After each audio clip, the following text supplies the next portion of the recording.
नमस्कार। प्रादेशिक समाचार के साथ मैं प्रियंका। पहले मुख्य समाचार। प्रधानमंत्री नरेंद्र मोदी आज ऊर्जा और संसाधन क्षेत्र में केंद्रीय बजट 2022 में की गई घोषणाओं पर आयोजित वेबिनार को करेंगे संबोधित। वित्त मंत्री ने 1 लाख करोड़ रुपए से अधिक का बजट किया प्रस्तुत। प्रधानमंत्री आवास योजना के लाभुकों को राज्य सरकार 50,000 रुपए की अतिरिक्त राशि का करेगी सहयोग। झारखंड उच्च न्यायालय में चारा घोटाला मामले में लालू प्रसाद की जमानत याचिका पर सुनवाई आज। और भारत और श्रीलंका के बीच 2 क्रिकेट टेस्ट मैचों की श्रृंखला का पहला मैच आज से मोहाली में। और समाचार से पहले एक जरूरी संदेश। कोरोना वायरस के नए स्वरूप ओमिक्रॉन को देखते हुए आपसे अपील है कि सतर्क रहें और पूर्ण टीकाकरण कराएं। 15 से 18 वर्ष के किशोरों और अन्य लोगों के टीकाकरण में भी मदद करें। सुरक्षित रहने के लिए कृपया 3 सरल उपायों का पालन अवश्य करें। मास्क पहनें, 2 गज की सुरक्षित दूरी बनाए रखें, हाथ और चेहरा साफ रखें। कोविड संबंधी किसी भी जानकारी और सलाह के लिए राष्ट्रीय हेल्पलाइन नंबर 011-2397-8046 और 1075 पर संपर्क करें। वहीं राज्य हेल्पलाइन नंबर 104 डायल कर किसी भी समस्या का त्वरित समाधान लिया जा सकता है। और अब समाचार विस्तार से। प्रधानमंत्री नरेंद्र मोदी आज सतत विकास के लिए ऊर्जा विषय पर आयोजित वेबिनार को संबोधित करेंगे।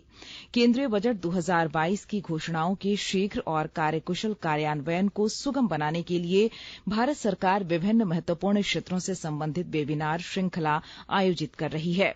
इसी श्रृंखला के क्रम में पेट्रोलियम और प्राकृतिक गैस, नवीन और नवीकरणीय ऊर्जा, कोयला, खान, विदेश तथा पर्यावरण, वन और जलवायु परिवर्तन मंत्रालय आज सवेरे 10 बजे सतत विकास के लिए ऊर्जा विषय पर वेबिनार आयोजित कर रहे हैं।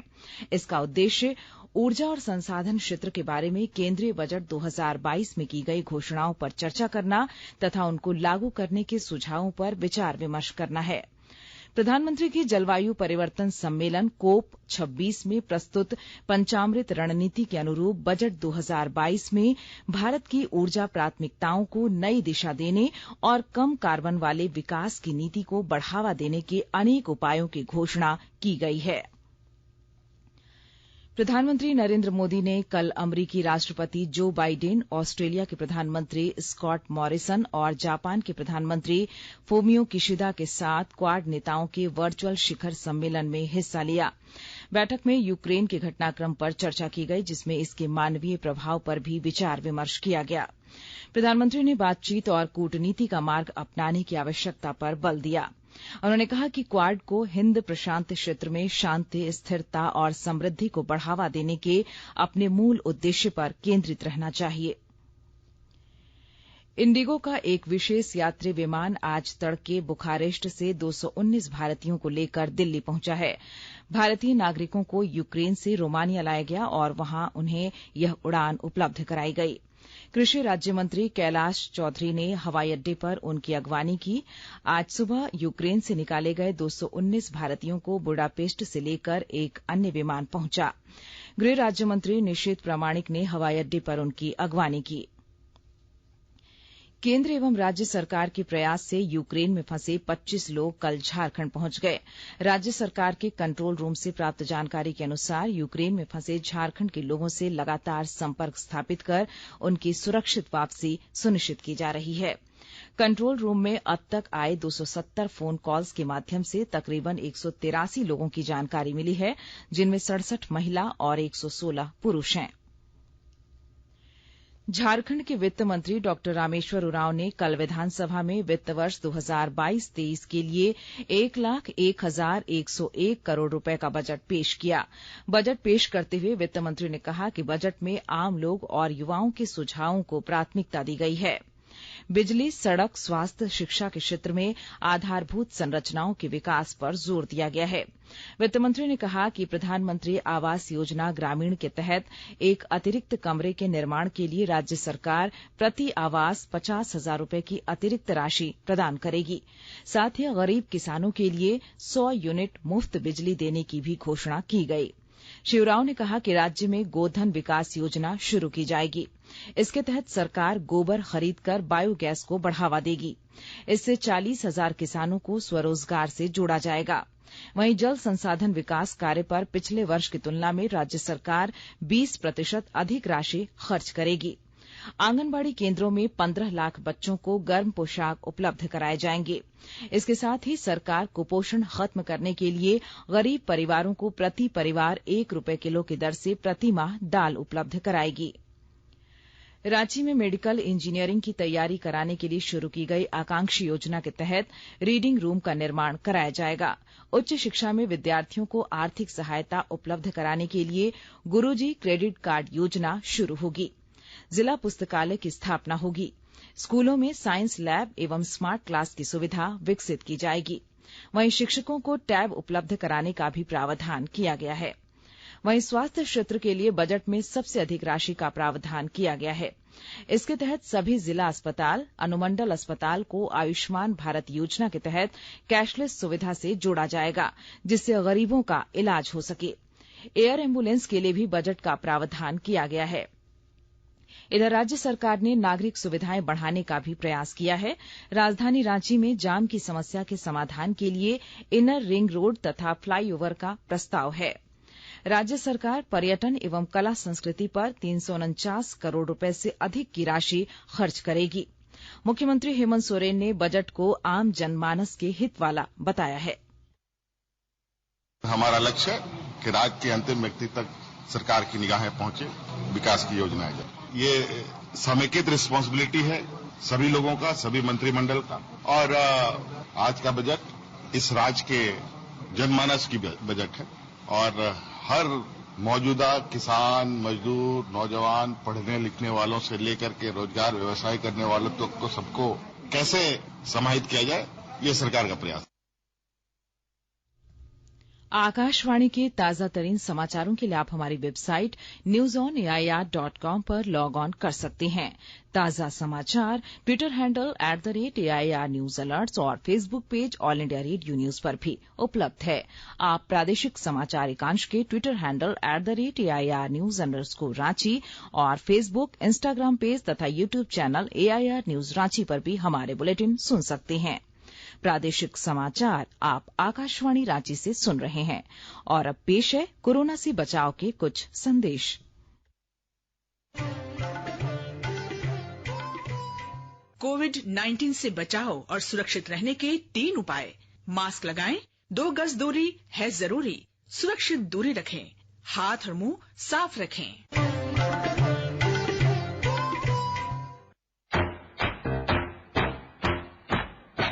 चलो मिलकर एक शुरुआत करें, चलो एक फैसला आज करें, मास्क नहीं तो टोकेंगे, कोरोना को रोकेंगे, चलो एक वादा करते हैं, चलो कुछ वादा करते हैं, मास्क नहीं तो टोकेंगे, कोरोना को रोकेंगे।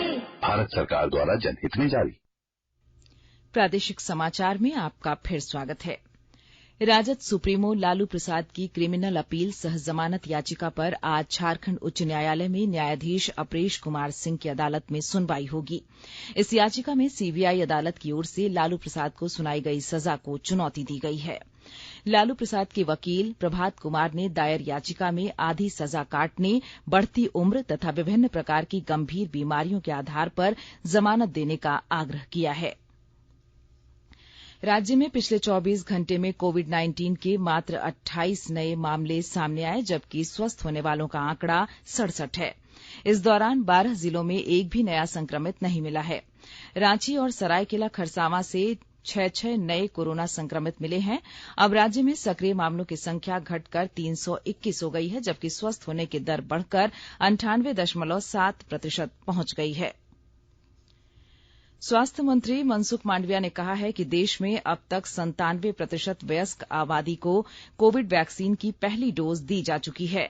एक ट्वीट में उन्होंने कहा कि राष्ट्र तेजी से 100% पहली डोज उपलब्ध कराने के लक्ष्य की ओर बढ़ रहा है। भारत का टीकाकरण अभियान 178 करोड़ 26 लाख का आंकड़ा पार कर गया है। कल 21 लाख से अधिक वैक्सीन की डोज दी गई। स्वास्थ्य कर्मियों, अग्रणी पंक्ति के कार्यकर्ताओं और 60 साल से अधिक के लोगों को अब तक 2 करोड़ से भी अधिक एहतियाती डोज दी जा चुकी है। तेलंगाना राज्य के मुख्यमंत्री के चंद्रशेखर राव आज एक दिवसीय दौरे पर रांची पहुंचेंगे। दौरे में वे मुख्यमंत्री हेमंत सोरेन से मुलाकात करेंगे। दोनों राज्यों के मुख्यमंत्रियों के बीच औपचारिक बातचीत होगी। इसके साथ ही गलवान में शहीद हुए सैनिकों के परिजनों को तेलंगाना के मुख्यमंत्री द्वारा चेक भी सौंपा जाएगा। गुमला लोहरदगा जिले के पेशरार जंगल में भाकपा माओवादियों के विरुद्ध चलाए गए ऑपरेशन डबल बुल में मिली सफलता के बाद केंद्रीय रिजर्व पुलिस बल और गृह मंत्रालय ने इस ऑपरेशन में शामिल अधिकारियों, जवानों और स्वान दस्ता को सम्मानित किया है। विस्तृत ब्यौरे के साथ हमारे संवाददाता। गुमला और लोहरदगा जिला के सीमा क्षेत्र के पेशरार जंगल में भाकपा माओवादियों के विरुद्ध 8 फरवरी से 27 फरवरी तक ऑपरेशन डबल बुल लॉन्च किया गया था। इस ऑपरेशन में लोहरदगा जिला पुलिस के अलावा गुमला जिला में तैनात सीआरपीएफ 218वीं बटालियन की टीम भी शामिल थी। इस ऑपरेशन में एक माओवादी मारा गया था। साथ ही 1 दर्जन से अधिक भाकपा माओवादी के नक्सली गिरफ्तार किए गए थे, जिनमें कई इनामी नक्सली भी शामिल थे। इसके साथ ही इस ऑपरेशन में 23 अत्याधुनिक हथियार और सैकड़ों कारतूस भी बरामद किए गए थे। नक्सलियों के विरुद्ध मिली बड़ी कामयाबी को लेकर केंद्रीय रिजर्व पुलिस बल, गृह मंत्रालय नई दिल्ली के महानिदेशक ने इस ऑपरेशन में शामिल सुरक्षा बल के जवानों, अधिकारियों और स्वान को प्रशस्ति डिस्क एवं प्रमाण पत्र प्रदान किया है, जिसमें गुमला जिला में तैनात सीआरपीएफ 218वीं बटालियन के commandant Anil Minj, deputy commandant Mrityunjay Jha, 2IC Ajit Negi, assistant commandant Hemant Kumar Jasoria और K9 रैंक के श्वान परी भी शामिल हैं। नरेश कुमार, आकाशवाणी समाचार, गुमला। मुख्यमंत्री हेमंत सोरेन से राष्ट्रीय कृषि और ग्रामीण विकास बैंक के अध्यक्ष डॉक्टर GR चिंताला ने राज्य में गरीब तबके के लोगों सहित किसानों को प्राथमिकता के साथ ऋण मुहैया कराने सहित कई मुद्दों पर चर्चा की। श्री सोरेन ने नाबार्ड के अध्यक्ष से कहा कि ग्रामीण अर्थव्यवस्था की मजबूती तथा स्वरोजगार के लिए राज्य सरकार निरंतर प्रयासरत है। राज्य में अधिक से अधिक किसानों को बैंकों से किसान क्रेडिट कार्ड की सुविधा प्रदान की जाए, इस पर नाबार्ड को पहल करने की आवश्यकता है। भारत और श्रीलंका के बीच 2 क्रिकेट टेस्ट मैचों की श्रृंखला का पहला मैच आज से मोहाली में शुरू हो रहा है। इसके साथ रोहित शर्मा की टेस्ट कप्तानी की भी शुरुआत होगी। विराट कोहली के लिए यह 100वां टेस्ट मैच होगा। इससे पहले घरेलू मैदान पर भारत 20 बार श्रीलंका का सामना कर चुका है। उसने 11 मैच जीते हैं, जबकि बाकी 9 मैच ड्रॉ रहे हैं। इधर आईसीसी महिला क्रिकेट विश्व कप 2022 न्यूजीलैंड में शुरू हो गया है। भारतीय महिला टीम रविवार को पाकिस्तान के साथ मैच से अपने अभियान की शुरुआत करेगी। प्रतियोगिता में कुल 8 टीमें भाग ले रही हैं। अमृत महोत्सव के तहत आकाशवाणी के साप्ताहिक क्विज में आइए आप भी शामिल हों। आजादी के 75 वर्षों का पर्व अमृत महोत्सव प्रत्येक बुधवार शाम 7 बजे प्रसारित होने वाले प्रादेशिक समाचार के दौरान पूछे गए प्रश्न का सही उत्तर देने वाले एक प्रतिभागी इनाम का हकदार होगा। इसके लिए सुनते रहें आकाशवाणी रांची का प्रसारण।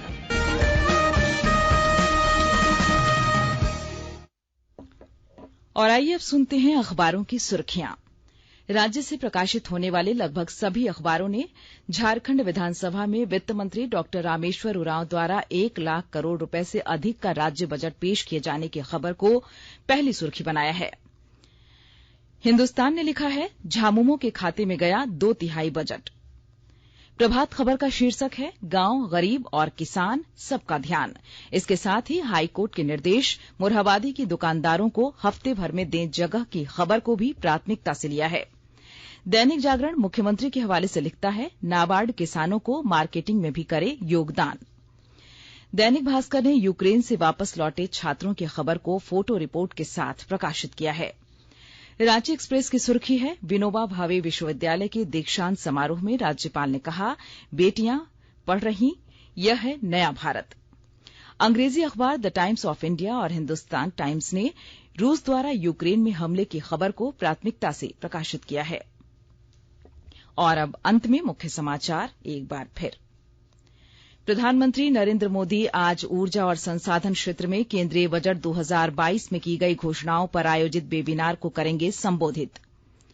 वित्त मंत्री ने 1 लाख करोड़ रुपए से अधिक का बजट किया प्रस्तुत।